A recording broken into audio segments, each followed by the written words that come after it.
Daily. Taste the Daily.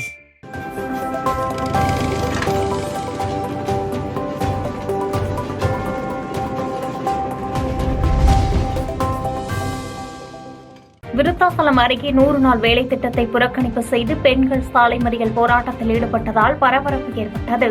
Cuddalore மாவட்டம் விருத்தாசலம் அடுத்த மணவாளநல்லூர் ஊராட்சியில் சுமார் 500க்கும் மேற்பட்ட குடும்பங்கள் வசித்து வருகின்றனர்.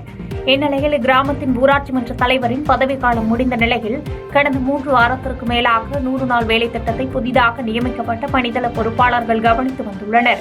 இந்நிலையில் ஆளுங்கட்சியைச் சேர்ந்த பிரமுகர்களின் ஆதரவுடன் பழைய பணிதள பொறுப்பாளர்கள் மீண்டும் பணிக்கு வந்து 100 நாள் வேலை திட்டத்தில் வேலை செய்யும் பொதுமக்களிடமிருந்து அட்டை பெறப்பட்டதால் பொதுமக்கள் அதிர்ச்சியடைந்தனர்.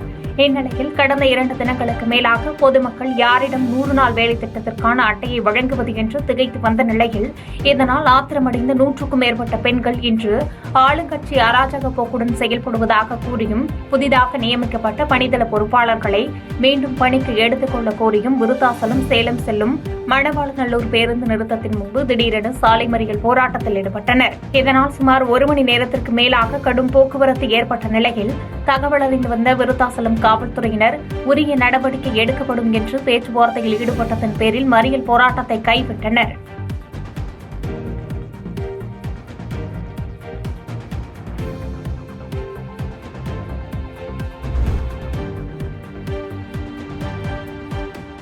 கோவை குண்டுவெடிப்பு தினத்தையொட்டி விஸ்வ இந்து பரிஷத் பஜ்ரங் தள் சார்பாக 27ஆம் ஆண்டு நினைவஞ்சலி செலுத்தப்பட்டது.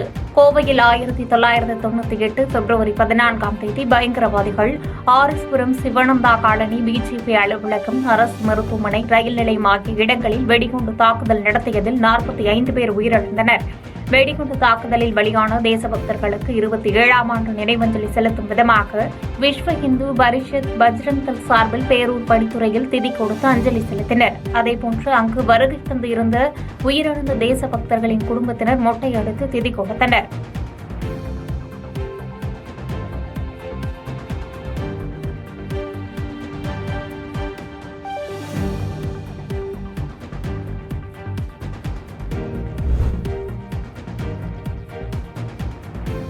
திருப்பூரில் மெத்தபெட்டமைன் போதைப்பொருள் பயன்படுத்தி 5 பேர் கைது செய்யப்பட்ட நிலையில் அவர்களிடமிருந்து போதைப் பொருட்கள் மற்றும் ஊசிகள் பறிமுதல் செய்யப்பட்டது. திருப்பூர் பெருமாநல்லூர் சாலை புஷ்பா பேருந்து நிறுத்தம் அருகே உள்ள தனியார் தங்கும் விடுதியில் போலீசார் சோதனை மேற்கொண்டபோது சந்தேகத்திற்குரிய முறையில் 5 பேர் தங்கியிருந்தது தெரியவந்தது. அதனைத் தொடர்ந்து 5 நபர்களையும் பிடித்த போலீசார் அவர்களிடம் விசாரணை மேற்கொண்டதில் மதுரையைச் சேர்ந்த அசோக் என்பவர் பெங்களூரிலிருந்து தமிழக அரசால் தடை செய்யப்பட்ட மெத்தபெட்டமின் என்ற வலி நிவாரணி மருந்துகளை வாங்கி வந்து திருப்பூரில் உள்ள தனது நண்பர்களான தினேஷ்குமார், ரங்கராஜ், மணிகண்டன், சதீஷ்குமார் என 4 பேருடன் சேர்ந்து தனியார் விடுதியில் அறை எடுத்து மெத்தபெட்டமின் பயன்படுத்தி வந்தது தெரியவந்தது. 5 பேரையும் கைது செய்த போலீசார் அவர்களிடமிருந்து போதைப் பொருட்களையும் அதற்கு பயன்படுத்திய ஊசிகளையும் பறிமுதல் செய்தனர். தொடர்ந்து 5 பேரையும் நீதிமன்றத்தில் ஆஜர்படுத்தி சிறையில் அடைத்தனர்.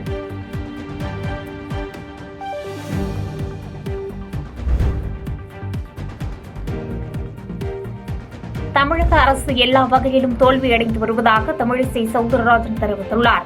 தமிழக பாஜக முன்னாள் தலைவர் டாக்டர் தமிழிசை சவுந்தரராஜன் வேலூர் மாவட்டம் குடியாத்தத்தில் நேற்று செய்தியாளர்களை சந்தித்தார். அப்போது தெரிவித்த அவர், மத்திய அரசு பட்ஜெட் சாமானிய மக்களுக்கான பட்ஜெட் என்றும் பட்ஜெட்டில் ரூபாய் 12 லட்சம் வரை வரி விலக்கு அளித்திருப்பது மக்களிடையே வரவேற்பை பெற்றுள்ளதாக தெரிவித்தார். மேலும் தமிழகத்தில் பொதுமக்களிடையே கவலைதான் வீசுகிறது, திமுக வீசவில்லை என்று விமர்சித்தார். மத்திய அரசின் திட்டங்களுக்கு தமிழக அரசு ஸ்டிக்கர் ஒட்டிக் கொள்வதாக தெரிவித்த அவர், முதலமைச்சரை ஸ்டிக்கர் ஸ்டாலின் என்று அழைப்பதுதான் பொருத்தமாக இருக்கும் என்று சாடினார். பட்ஜெட் சாமானிய மக்களுக்கான பட்ஜெட் 12 லட்சம் வரைக்கும் வருடத்திற்கு வருமானம் இருப்பவர்களுக்கு வருமான வரி விலக்கு என்பது மிக மிக முக்கியமான அறிவிப்பு. ஆக இவ்வளவு சாமானிய மக்களுக்கு செய்த பின்பும் தமிழக அரசு முதலமைச்சர் தமிழகத்திற்கு ஒண்ணும் இல்ல, சாமானிய மக்களுக்கு ஒண்ணும் இல்ல, ஒன்னில்லாத பட்ஜெட் என்று எப்படித்தான் இவ்வளவு பெரிய பூசணிக்காக சோப்புல மறைக்க முடியும்னு எனக்கு தெரியல.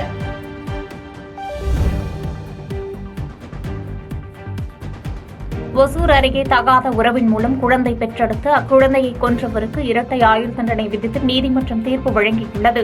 கிருஷ்ணகிரி மாவட்டம் சப்படி என்னும் கிராமத்தைச் சேர்ந்தவர் முனியப்பன். இவருக்கு லட்சுமி என்ற மனைவியும் 2 பிள்ளைகளும் உள்ள நிலையில் கடந்த 2011ஆம் ஆண்டு அதே பகுதியைச் சேர்ந்த வரலட்சுமி என்ற பெண்ணுடன் முனியப்பன் திருமணம் மீறிய உறவில் இருந்த நிலையில் இருவருக்கும் ஆண் குழந்தை பிறந்துள்ளது. இதைத் தொடர்ந்து சொத்தில் பங்கு கேட்டு முனியப்பனிடம் வரலட்சுமி தகராறில் ஈடுபட்டு வந்ததால் கோபமடைந்த முனியப்பன் 6 மாத ஆண் குழந்தையின் கழுத்தை நெரித்து கொலை செய்த வழக்கில் சூளகிரி போலீசார் அவரை கைது செய்து சிறையில் அடைத்தனர். இந்த வழக்கு ஒசூரில் உள்ள கூடுதல் மாவட்ட அமர்வு நீதிமன்றத்தில் 14 ஆண்டுகளாக நடைபெற்று வந்த நிலையில் குழந்தையின் கழுத்தை நெரித்துக் கொன்ற முனியப்பனுக்கு இரட்டை ஆயுள் தண்டனையும் ரூபாய் 2000 அபராதம் விதித்து நீதிபதி சந்தோஷ் தீர்ப்பளித்தார்.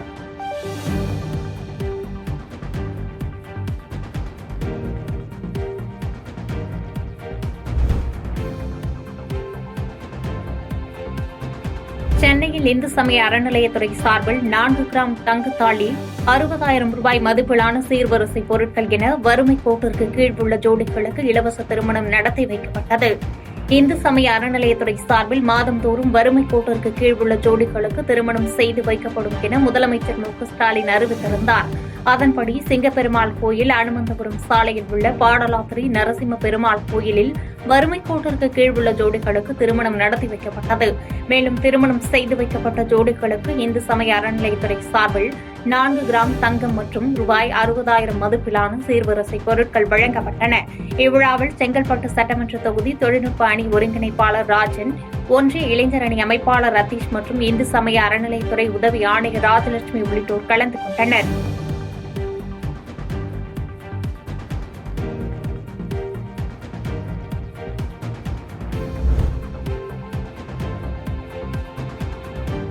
சேலத்தில் சுற்றுலா வந்த கேரள பயணிகள் குறிப்பிட்ட நேரத்திற்கு முன்பாகவே விமானம் புறப்பட்டு சென்றதால் தங்களது பயணம் பாதிப்படைந்ததாக புகார் அளித்துள்ளனர். சேலம் மாவட்டம் ஏற்காட்டிற்கு கேரள மாநிலம் கொச்சினை சேர்ந்த 17 சுற்றுலா பயணிகள் கடந்த 2 தினங்களுக்கு முன்பாக சுற்றுலா வந்துள்ளனர்.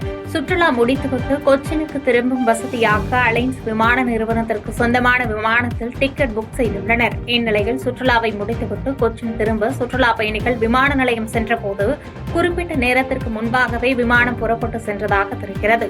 மதியம் 2:30 மணிக்கு புறப்பட வேண்டிய விமானம் 2:10 மணிக்கே புறப்பட்டு சென்றதால் தங்களது பயணம் பாதிக்கப்பட்டதாக குற்றம் சாட்டிய சுற்றுலா பயணிகள் இது தொடர்பாக ஓமலூர் காவல் நிலையத்தில் புகார் அளித்தனர். தொடர்ந்து சம்பவம் குறித்து போலீசார் விசாரித்து வருகின்றனர்.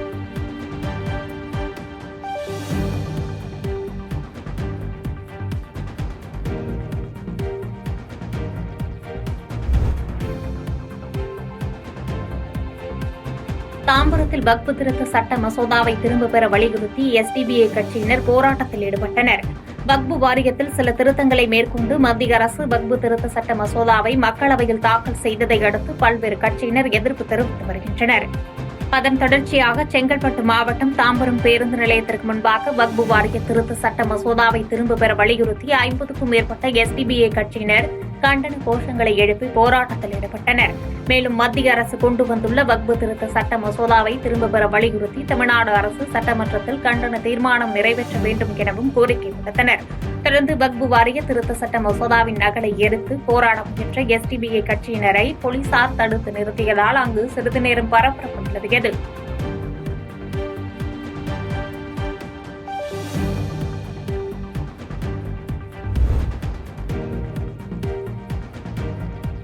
பாலியல் தொல்லை புகாரில் போக்குவரத்து இணை ஆணையர் பணியிடை நீக்கம் செய்யப்பட்டிருப்பது பழிவாங்கல் நடவடிக்கை என இணை ஆணையரின் மனைவி குற்றம் சாட்டியுள்ளார். பெண் காவலருக்கு பாலியல் தொல்லை கொடுத்ததாக எழுந்த புகாரின் அடிப்படையில் சென்னை வடக்கு மண்டல போக்குவரத்து இணை ஆணையர் மகேஷ்குமார் IPS-ஐ உயரதிகாரிகள் பணியிடை நீக்கம் செய்திருந்தனர். இந்த நிலையில் இது தொடர்பாக செய்தியாளர்களை சந்தித்து பேசிய இணை ஆணையர் மகேஷ்குமாரின் மனைவி அனுராதா தன் கணவரை பழிவாங்கும் எண்ணத்தில் பொய்யான குற்றச்சாட்டு மூலம் நடவடிக்கை எடுத்திருப்பதாக குற்றம் சாட்டினார். தனது கணவருக்கும் குற்றம் சாட்டிய பெண் காவலருக்கும் இடையே ஒருமனதான பரஸ்பர உறவு இருந்ததாகவும் தற்போது பொய்யான குற்றச்சாட்டை சுமத்தி பழிவாங்கியிருப்பதாகவும் குற்றம் சாட்டினார். மேலும் குற்றம் சாட்டிய பெண் காவலர் தங்களிடம் 25 லட்சம் ரூபாய் பணம் கட்ட மிரட்டியதாகவும் பணம் இல்லை என கூறிய காரணத்தால் இச்செயலில் அவர் ஈடுபட்டிருப்பதாகவும் மகேஷ்குமாரின் மனைவி தெரிவித்தார். இரு தரப்பினரிடமும் முறையான விசாரணை மேற்கொண்டு நடவடிக்கை மேற்கொள்ள வேண்டும் எனவும் அவர் கோரிக்கை விடுத்தார். என்ன ப்ராப்ளம்னா, இவங்க 2 பேரும் வந்து அந்த பொண்ணு பாலியல் பலாத்காரம், பாலியல் துன்புறுத்தல் அப்படின்னு எல்லாம் சொல்றாங்க என் கணவர் மேல. ஆனா அந்த மாதிரி எதுவுமே இல்லை. அவங்க 2 பேருக்கும் ஆல்ரெடி ஒரு ரிலேஷன்ஷிப் இருந்துச்சு. எனக்கு அது தெரிஞ்சு நான் இடையில பலமுறை அவங்க 2 பேரையும் நான் கண்டிச்சிருக்கேன். அவங்க அப்பப்போ காசு கேட்பாங்க, செய்வாங்க. இவரும் ஏதாவது எல்லாம் வாங்கி எல்லாம் கொடுத்துட்டு இருந்தாங்க. இப்போ அவங்களுக்கு ஒரு வீடு கட்டிட்டு இருக்காங்க மறைமலை நகர்ல. அதுக்கு வேண்டி ஒரு பெரிய அமௌண்ட்டை அவர்கிட்ட கேட்டு இப்போ த்ரெட்டன் பண்ண தொடங்கிட்டாங்க. அதனால தான் இப்போ பிரச்சனையே வந்திருக்கு.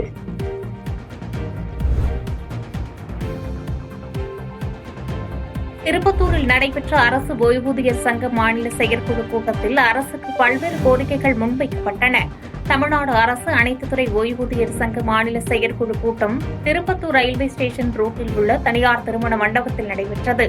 ஓய்வூதியர் சங்கத்தின் மாநில தலைவர் ஸ்ரீதரன் தலைமையில் நடைபெற்ற நிகழ்ச்சிகள் ஏராளமான நிர்வாகிகள் கலந்து கொண்டனர். தொடர்ந்து நிகழ்ச்சியில் அரசு துறையில் ஓய்வு பெற்றவர்களுக்கு பழைய பென்ஷன் திட்டத்தையே மீண்டும் கொண்டுவர வேண்டும், சத்துணவு அங்கன்வாடியில் ஓய்வு பெற்ற ஊழியர்களுக்கு குறைந்தபட்ச ஓய்வூதியமாக 7,850 ரூபாய் வழங்க வேண்டும் எனவும் பல்வேறு கோரிக்கைகள் அரசுக்கு முன்வைக்கப்பட்டன. மேலும் 70 வயது நிறைந்த ஓய்வூதியர்களுக்கு கூடுதல் ஓய்வூதியம் வழங்க வேண்டும் எனவும், சாக்கோச்சியில் நடத்தும் ஆர்ப்பாட்டத்திற்கு அரசு ஆதரவளிக்க வேண்டும் எனவும் கூட்டத்தில் வலியுறுத்தப்பட்டது.